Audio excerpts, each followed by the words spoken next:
assets. And this is a truly extraordinary situation. And I suppose the final point I want to make, and we can discuss that more later on if you want, but the final point I want to make is, and this is perhaps the thing which I found hardest to deal with from my investigations, is that professionals, professional bankers, professional lawyers, professional accounting firms are crooks, by and large. They're utter and complete crooks. And even the ones who aren't involved in crooked activities are too cowardly to work through their professional associations to take the crooks to the cleaners.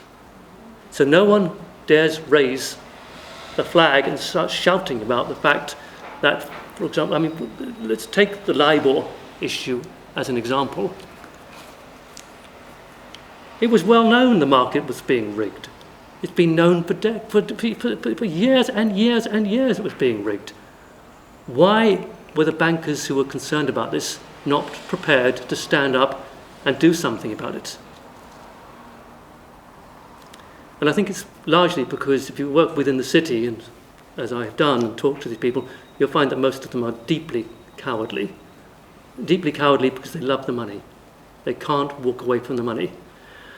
And if I told you how many times I've spoken to senior bankers who said, "Oh yes, we know it's all crooked. We know but and I'm dying to get out, but I can't afford to get out.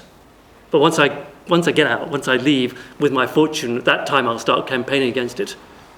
What does it tell you? It tells you that these are spineless people of no integrity.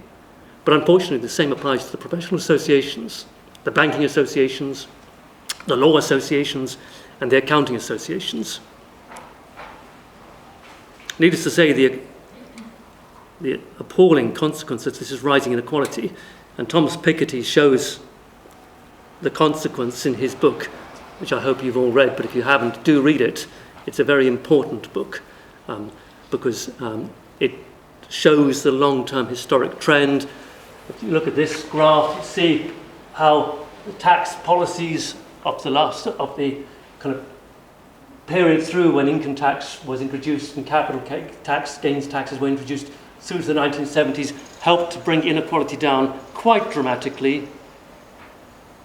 And then what's happened subsequently as we've changed our tax policies and made our tax systems increasingly regressive. And what our work into the offshore economy has revealed is not just the astonishing volume of wealth held offshore and hidden from the taxman. 13 trillion pounds is approximately 21 trillion US dollars, and that's the lower end of our estimate. But it also shows that, first of all, inequality measures across the world are massively understated. Because, for example, the UK Central Statistical Office does not capture the wealth of the top 1%. It's simply filtered out of their equation. And yet that wealth is absolutely enormous, approximately 40% of UK wealth. So that simply disappears from the inequality estimates. And that applies across the whole world. What has happened in the last 50 years is that wealth has simply moved offshore. Capital has moved offshore to an astonishing extent. We are not short of wealth in this world. It's simply been moved beyond our ability to democratically control it. And this is where these characters come in. I hope your French is good enough. They all talked in 2009 ahead of the London summit. They all said, we're going to tackle the tax haven economy. But and this is where history, a little bit of history is worth recounting. Sorry, is this too much detail because I can move on, or are you finding this interesting? The history of this is mind-boggling.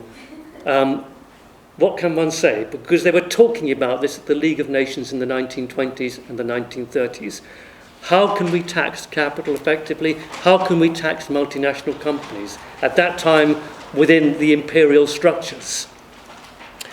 And therein lay part of the problem, because the imperial nations, the Frances, the Britons, the United Kingdoms, the United States and so on, which were exporting their capital to Africa and India and Latin America, they didn't want India or Latin America or any African countries to have taxing rights. So they came up with an extraordinary system whereby the taxing rights, by and large, lay with the so-called residence countries. In other words, the countries where the companies were resident for tax purposes, which happily tended to be United States or United Kingdom or France or whichever imperial power you were dealing with. What they didn't want to do is to arrive at a situation where profits would be taxed where they actually were generated, where the economic substance of the activity happens. In our parlance, the technical term is the source countries, the countries which are the source of the profits. And this is the really big battle that's being fought out now. So the League of Nations failed to come to any conclusions on this. This was being discussed at the Bretton Woods thing, and in particular, Maynard Keynes and Harry Dexter White, that's the chair and the vice chair of the Bretton Woods discussions, were keen that countries should cooperate with one another so that capital flows, capital flights or illicit flows, the banks would be required to share information about clients from other countries so that the country where the capital originated would have a chance of taxing it. And they failed, because what happened was they were going to put into the IMF charter a statute requiring that countries shall cooperate, but under massive lobbying from the American Banking Association, that statute 8.2b, became countries may cooperate. And the rest is history, a complete failure. Until now, they simply haven't cooperated. So you have countries like Switzerland and the United Kingdom and the United States who said, aha, we can attract capital from all the way around the world and we won't disclose who it belongs to. So if we attract capital from Argentina into New York, we won't disclose to the Argentinian authorities that the owner lives in Buenos Aires, and so that makes tax evasion so much easier. The rest is history. In 1961, the OECD, a think tank, set up its Centre for Tax Policy and Administration, no more than a think tank for rich countries, but they claim to be the people who deal with this area, even to this day. But in 1967, a radical United Nations, particularly under pressure from UNCTAD and from an economist called Raul Prebisch, an Argentinian, and believe you me, Argentina has suffered enormously from this thing, set up this ad hoc group of experts, hopefully to create an alternative to the OECD's dominance in this area. The OECD has fought mightily, particularly the United States and the United Kingdom, to prevent that ad hoc group from ever having any power, and it still has no power. Once a year I go to its meetings, and it's got 1.5 staff members, for example. The OECD has 140. That gives you some idea of how weak it is. It has no political status. IMF's been working on this. In 1998, the OECD, getting alarmed at the rising scale of tax evasion, said that they need, and tax competition, started an initiative under the Clinton administration to start to roll back the tax competition, because they realized that tax competition was going to wreck globalization. But immediately, once Bush the Tiny took power, his Treasury Secretary, Paul O'Neill, rolled back on the OECD's harmful tax competition initiative and indeed threatened the OECD with loss of funding if they move forward with it. The US is the largest funder. The United Nations Finance for Development Programme has also said that this issue is an issue that needs to be tackled. And it's in that context that in 2003 we launched our Tax Justice Network to start providing a civil society counterpoint to these political failures at a global level. The European Union has been trying to take steps in this direction. By and large, they failed.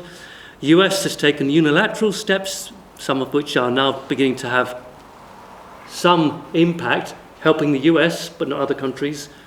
and the G20 has committed. So we're beginning to see some movement here, but by and large, the powerful countries of the world continue to dominate this to their interest and exclude the poorer countries. And as I said, one of the problems we have, notwithstanding David's commitments here to tackle the issue, is when everyone is in charge. The IMF has a role, and the OECD has a role, and the United Nations has a role, and the European Union's involved, and you have the US acting unilaterally. No one is in charge, and we don't have an effective global body to take this thing forward. Now, I was wondering about whether you'd like to stop now before I start talking about a bit of nitty-gritty stuff, or would you like me to continue? Anybody want to raise any questions about that? Was this a change of chapter? I have a question. Yeah. There's something happened recently about closing a tax loop. It was happening on an EU level, wasn't it? So can I talk a little bit about, was that a failure, or Yeah. It was? Yeah, I mean, I think there are success stories. I was going to get around to talking about them later on. But the success stories have been driven not by political will, but by civil society. I mean, my job in the last 12, 14 years has been to create a whirlwind across the world, and that's happening now. And the Uncut movement, I think, helped propel this. They kind of turbocharged it. It's fine, one small organisation like Tax Justice Network, but when it starts targeting companies like the Uncut movement did very successfully, and it gets onto the front pages of newspapers across the world,